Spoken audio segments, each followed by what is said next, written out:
One of my coaching clients just asked me a question and I wanted to answer him, but I also wanted to share this because this might just be the best question I've ever been asked as it pertains to personal growth, specifically as it pertains to reprogramming the subconscious mind. Now, as a reminder, my coaching program is a Bob Proctor coaching program. At the heart of it, it is helping entrepreneurs set big, massive, worthy, ideal goals.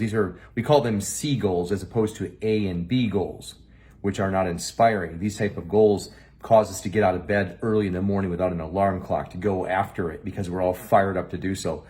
In the process of doing that, the paradigm, which is the multitude of thought habits lodged in our subconscious mind, can get in the way because of the way of the old programming. So his question is this. Let me read the question exactly as he's asking it.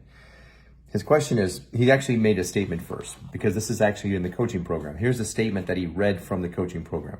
Whatever idea is impressed upon the subconscious mind must be expressed through vibration. When that vibration becomes strong, the body must literally move into action. When your thoughts and feelings are in harmony, in an orderly state, that order will be expressed in your actions. So consider what that statement is. It's a mind-body thing. People think the subconscious mind is a part of the brain. It's not. It's not. It is a part of the subconscious mind is in every cell of the body. That's how it actually moves us to take action when we're programmed appropriately. His question is this: how do you know, or better yet, how do you get your thoughts and feelings in an orderly state? Great question. Really great question. My response to that is this. An orderly state refers to congruency. Whenever we have our thoughts, our feelings, and our actions in congruency, that's an orderly state. How do we know if we have them in an orderly state? A couple ways. One is look at your results. Do the results match your desire? Does your bank account balance match your desired outcome? Is it there? You know, the amount of money we make is always in direct relationship to the amount of value we're bringing to the marketplace. If you don't like the amount of money in your bank account, bring more value to the marketplace, okay? That's one way. Number two is, how do you feel? If you feel in harmony, it means you're in a state of flow, well-being, abundance, most of the time, because you're congruent. Thoughts, feelings, actions. Thoughts, feelings, actions. You're literally doing the thing that you are feeling, starting with a thought. I think a thing, I feel a thing, I do a thing. This is a really powerful concept. If you get a hold of this, you're onto something. And this is not taught in school, my friends. So listen, here's the answer. It's a matter of congruence. And knowing this is one step. Actually following through with it is another. So how do we actually get in congruence? There's a chapter or two, and actually it's one chapter in Think and Grow Rich, and Napoleon Hill describes this process of autosuggestion. He said it's the only known method by which we can induce faith. And he refers to faith as he says faith is the eternal elixir which gives life, power, and action to the impulse of thought.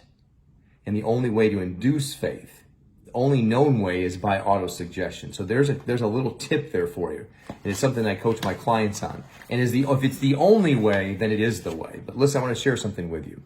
So when we are working with this, we're at a deeper level here. We're taking this we're moving this to the plane of the absolute, which means that our conscious mind is our thinking mind.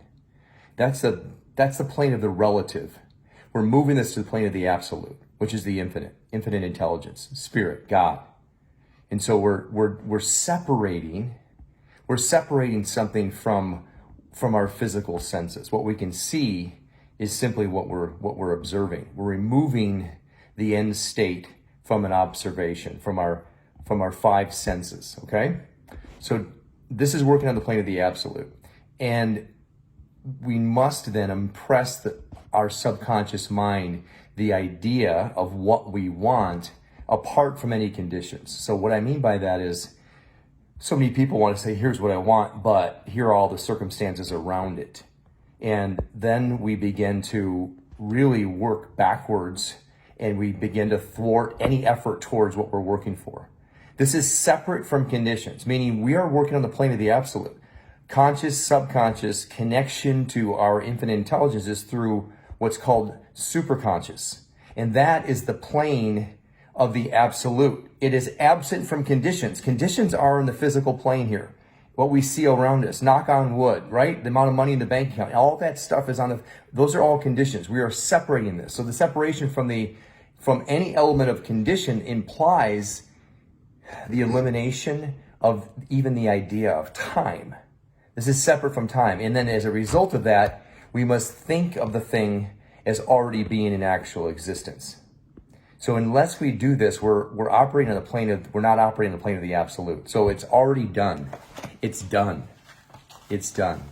Before we even go to work on it, it's already done. We must see it as done. We must see this as think of it as like a spiritual prototype of the thing that you want, and it's done in the absolute. So there's a few glimpses, and the answer to the question there, auto-suggestion, but also seeing it as done, experiencing it as done before it actually is here in the world of the relative. The relative meaning as it compares to something else. As it compares to something else, versus the absolute, which means it is in and of itself. Now, I know that might be a little bit deep right now, but just you have to just embrace this and continue to hear it over and over again. And this is exactly what I coach my clients on. If you want to know more about this, click on the link. And my coaching program is designed to work with the material within the absolute so we can get results in the physical world. Because the end result is our body takes action because it's in congruence. My thoughts are in congruence with my feelings. And I feel that way, which then propels me to take action. Subconscious is every cell of the body. Subconscious is our direct link to superconscious, the absolute spirit. We're not dealing with conditions that are in front of us. We have evolved past that. And that's a whole different playing field. If you want to know more how to play on this field, click the link or message me and I'll give you more information on it. And hopefully this has served you today. And I'm pretty darn sure this has answered the question for my coaching client. Great question, Mike. Have an awesome day, everyone.